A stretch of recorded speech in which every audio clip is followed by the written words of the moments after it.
हाय दोस्तों, मैं विक्टर आप लोगों का वीकेजी क्लासेस में फिर से बहुत बहुत स्वागत कर रहा हूँ। दोस्तों आज से हम लोग क्या कर रहे हैं, चूँकि लॉकडाउन बढ़ा हुआ है और घर में ही पढ़ाई करनी है, दोस्तों के साथ रिवीजन का भी मौका नहीं मिल रहा है, तो इसलिए कोशिश यही करते हैं कि आप लोगों के साथ ही मिलकर रिवीजन करते हैं। आज से हम लोग एक नई सीरीज़ को स्टार्ट कर रहे हैं जिसमें हम लोग इतिहास, भूगोल और बाकी सारी चीज़ों को स्टार्ट करेंगे। ठीक है, मेरी पूरी कोशिश रहेगी कि मैं इसको हिंदी और इंग्लिश दोनों में बनाऊँ, लेकिन फ़िलहाल अभी हम लोग हिंदी भाषियों की ओर से ही देखते हैं। तो प्राचीन भारत का इतिहास ये होगा हम लोगों का पहला, जिसको हम लोग शुरू करने जा रहे हैं। ठीक है, इसे तो आइए हम लोग इसके पहले क्वेश्चन को देखते हैं। देखिए दोस्तों, यहाँ पे पहला क्वेश्चन है कि मौर्य समाज का 7 वर्गों में विभाजन का विशेष रूप से उल्लेख किया गया है। ये क्वेश्चन है, तो इसका आंसर तो देखिए यहाँ पे हमने आपको दे दिया कि इसका आंसर है मेगास्थनीज की पुस्तिका इंडिका में। ठीक है, यहाँ पे देखिए उस टाइम में हुआ क्या था कि मेगास्थनीज की जो पुस्तक जिसका नाम इंडिका है, वो भारतीय समाज को 7 भागों में बांटा था। ठीक है, वो 7 भाग कौन कौन से हैं, अगर आप इसको याद करना चाहें तो आप इसको एक शॉर्टकट में याद कर सकते हैं। हम लोग कह सकते हैं कि कौन, 10, कब। ठीक है, यहाँ पे कौन से मतलब यहाँ पे इसको आप कयन कर दीजिए। ठीक है, कयन। ठीक है, अब पहले क से हो जाएगा कृषक, य से हो जाएगा योद्धा, न से हो जाएगा निरीक्षक।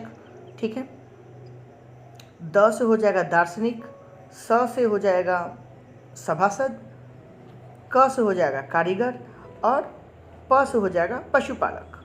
ठीक है, यहाँ पे आप लोगों का ये चीज़ क्लियर हो गया कि वो जो हम लोगों को याद कैसे करना है ये भी ज़्यादा ज़रूरी है। आप लोग कोई भी मौका मत छोड़िएगा कि किसी भी तरह से हमें तैयारी जो करनी है हम उसमें कहीं कोई चीज़ भूल न जाएं। तो आप एक शॉर्टकट हम रख लेते हैं, कयन 10 कब या कौन 10 कब।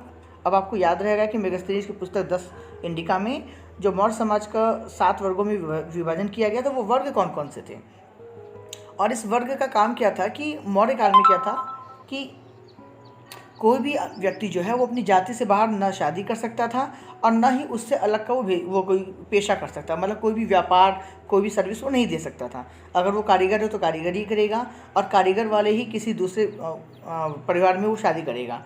ठीक उसी तरह पशुपालक, दार्शनिक, योद्धा, निरीक्षक, कृषक कोई भी हो, वो सारे लोग ऐसा ही करेंगे। ठीक है, आइए हम लोग अगला क्वेश्चन देखते हैं। फ्री प्लस नहीं, ये पेरिप्लस है।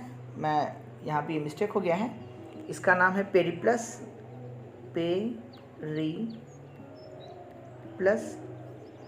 Periplus of the Erythraean sea या इरिथ्रियन भी कहते हैं कई लोग। आप लोग अब इसको फिलहाल अभी इरिथ्रियन से याद रखिएगा। इरिथ्रियन सी के लेखक का नाम क्या था? देखिए दोस्त, 7वीं ईस्वी में लिखा गया था इसको। ठीक है, 7वीं ईस्वी में एलेक्जेंड्रिया के एक नाविक था जिसका नाम एक्चुअली नहीं पता था, लेकिन वो 7वीं ईस्वी में लिखा था, ये बात क्लियर था। ये जो मैन्यूस्क्रिप्ट थी, ये जो मैन्यूस्क्रिप्ट डॉक्यूमेंट था, इसमें भारत से आयात और निर्यात के लिए जो भी चीज़ें आती जाती थी, जिसका व्यापार होता था, उसका उल्लेख किया गया था। अगला स्रोत है वह स्रोत जिसमें पाटलिपुत्र का प्रशासन का वर्णन उपलब्ध है।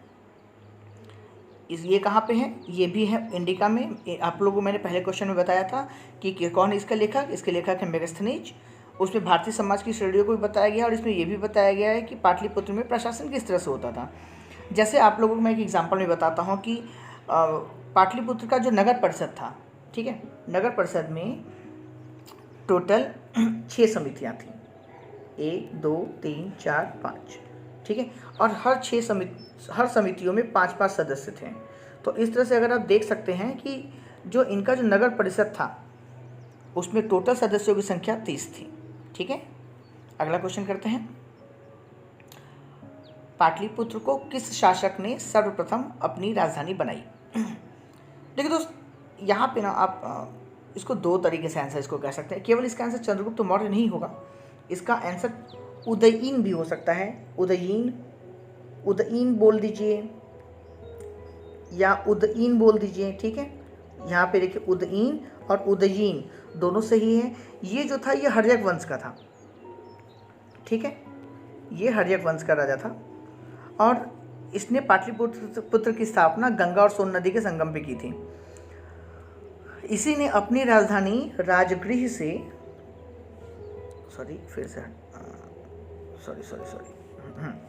इसने अपनी जो राजधानी थी राजगृह से इसने इसको हटा के कहाँ पे ले आया था, पाटलिपुत्र में।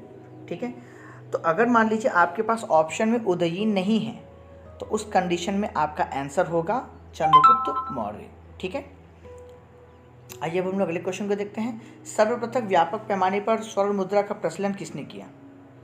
देखिए दोस्त, आपके पास ना ऑप्शन कई तरह के हो सकते हैं, लेकिन एग्जैक्ट जो आंसर होगा, अगर मान लिया आपके पास शासकों का नाम दे दिया, जैसे या मौर्य शासक दे दिया, कुषाण शासक दे दिया, या कोई भी शासक दे दिया, गुप्तों के समय का दे दिया, तो आप आंसर तो अब देंगे कुषाण शासक। लेकिन अगर एग्जैक्टली आपसे पूछेगा किसने किया, तो उसका नाम था वीमा कदफिसेस।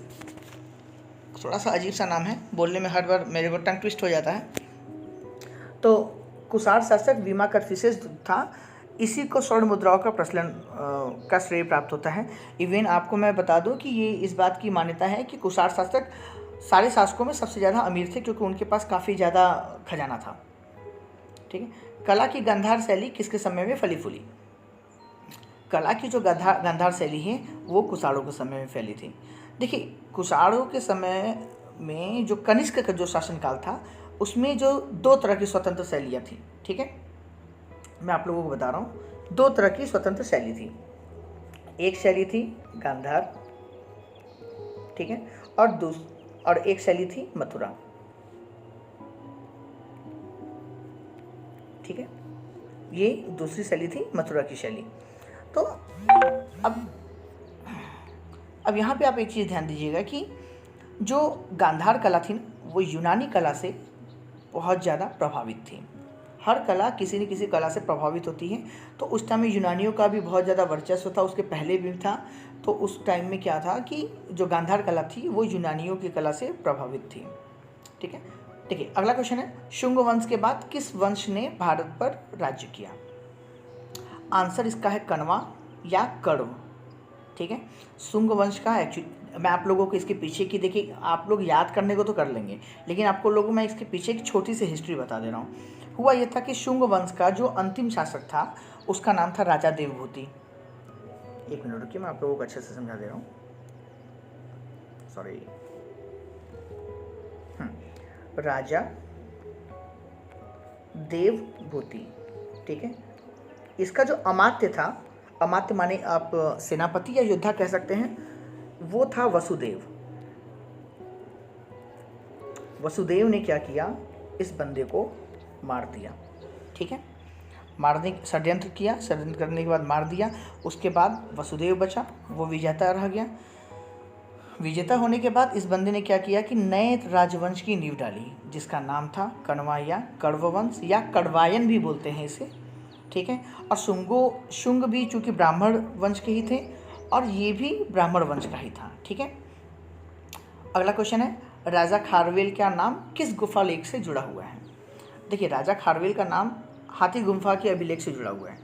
इसमें क्या था कि जो राजा खारवेल जो था ये कलिंग का था, कलिंग का चेदी शासक था। ठीक है, तो आप कह सकते हैं कि कलिंग का जो चेदी शासक खारवेल था, ये पहले के जो भी सम्राट थे इन लोगों में काफ़ी ज़्यादा वो था, मतलब फेमस था, महान था। ठीक है, और इसके बारे में बहुत ज़्यादा जानकारी नहीं है, लेकिन फिर भी उड़ीसा आप लोग जानते हैं, वहाँ पे भुवनेश्वर मंदिर है। भुवनेश्वर से 3 मील की दूरी पे एक उदयगिरी पहाड़ी है। देखिए, आप लोगों को मैं जो एक्स्ट्रा बता रहा हूँ ना, उससे क्या होगा कि आप लोगों का एक्स्ट्रा भी तैयार हो जाएगा। अब जैसे आप लोगों को अगर पूछ लिया कि हाथी गुम्फा अभिलेख कौन सी पहाड़ियों में है, तो आपको मैं बता दे रहा हूँ, ये उदयगिरी की पहाड़ी है। ठीक है, उदयगिरी की पहाड़ी में हाथी गुम्फा है। वहाँ पे ना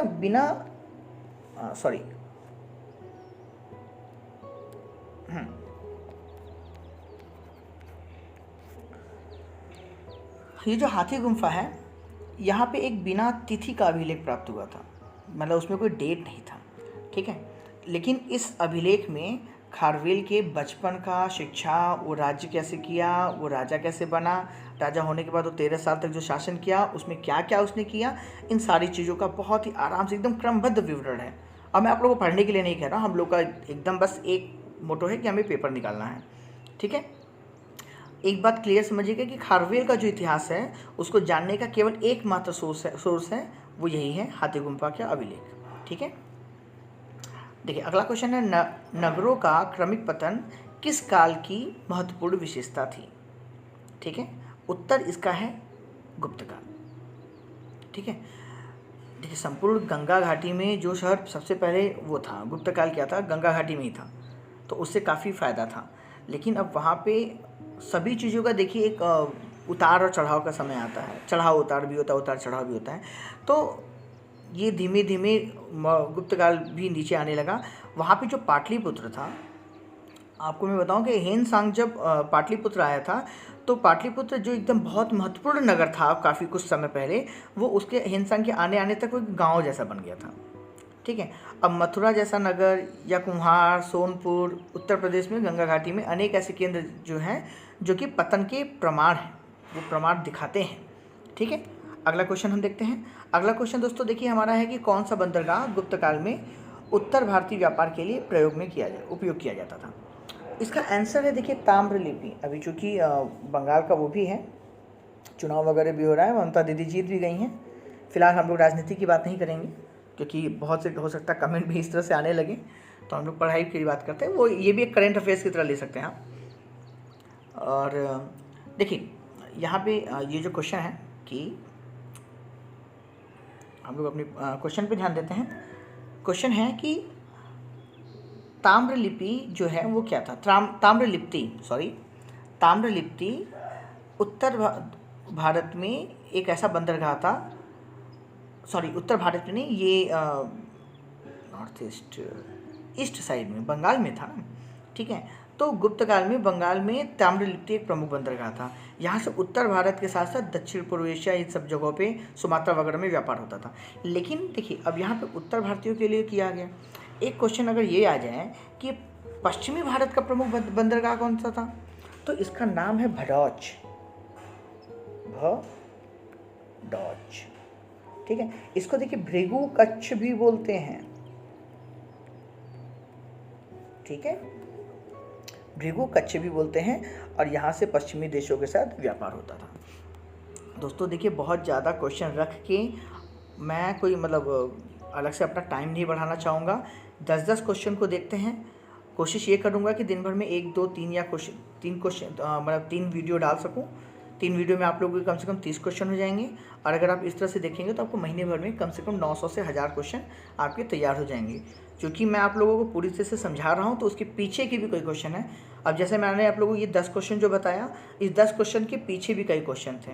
ठीक है, जैसे कलिंग का चेदी शासक खारवेल, या उड़ीसा में ये जैसे हाथी गुम्फा अभिलेख कहाँ पे मिला है, या कौन से राज्य में है, कहाँ पे है, मुगल साम्राज्य में क्या हुआ था, या मेगास्थनीज की जो इंडिका है उसमें क्या क्या चीज़ें बताई गई थी। तो काफ़ी चीज़ें ऐसी हैं जो आप लोगों की एक्स्ट्रा तैयार हो रही हैं। आप लोग प्लीज़ इस चीज़ को थोड़ा अच्छे से ध्यान दीजिएगा और तैयारी करते रहिएगा। अगर आप लोगों को ये मेरा वीडियो पसंद आया है तो दोस्तों देखिए फिर से वही बात है, लाइक करिए और प्लीज़ सब्सक्राइब कर दीजिएगा, जिससे आप लोगों को मैं जब भी अगला वीडियो बनाऊँ तो आप लोगों को उसका फ़ायदा मिल सके।